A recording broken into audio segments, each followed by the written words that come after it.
শুভ সকাল বন্ধুরা। গত রাতে এক অবাক কাণ্ডই ঘটে গেল বটে। আমার হাজবেন্ড কাজের সূত্রে বাইরে গিয়েছে, তো রাত্রেবেলা ও খাবার খাওয়ার সময় ছেলে মেয়ের কথা মনে পড়েছে। তো বলছে, আমাকে ফোন করেছে, বলছে তুমি কি রান্না করেছো আজকে। ও যদিও বাজার সব করে দিয়ে যায়, মাছ মাংস সব দিয়ে যায়, তাও আর কি। তো ও পিৎজা খাচ্ছিল, সে সময় ফোন করেছে যে তোমরা কি রান্না করেছো। আমি বললাম যে আমি মাছ রান্না করেছি। তারপর বলছে মাছ, মেয়ে তো বিরিয়ানি খেতে ভালোবাসে। হ্যাঁ, ও ভালোবাসে। তখন ও বলছে ঠিক আছে, আমি অর্ডার করে দিই বিরিয়ানি, ওরা খেয়ে নেবে। এত রাতে বিরিয়ানি তুমি কোথায় পাবে? বলছে হ্যাঁ হ্যাঁ পেয়ে যাবো। তখন আর কি রাত্রি 11:30 বেজে গেছে। তারপরে অর্ডার করে দিল। অবাক কাণ্ড, রাত্রি 11:40 এসে বিরিয়ানি পৌঁছলো বাড়িতে।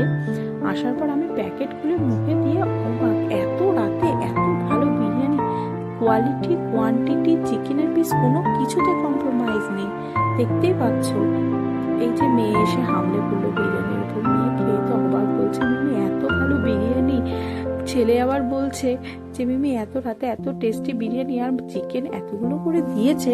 ওরা বলছে ওদের বোধহয় যা ছিল সব দিয়ে দিয়েছে মিমি, এখন থেকে আমরা রাত্রেবেলায় অর্ডার করবো বিরিয়ানি। যাই হোক, কালকে রাত্রে বেশ বিরিয়ানি টিরিয়ানি খেয়ে ছেলে মেয়ে, আমি অল্প খেয়েছি, খেয়ে সবাই মিলে ভীষণ খুশি। ঠিক আছে বন্ধুরা, আবার দেখা হবে আরেকটি নতুন ভিডিও নিয়ে তোমাদের সাথে। ভালো থেকো সবাই, টাটা।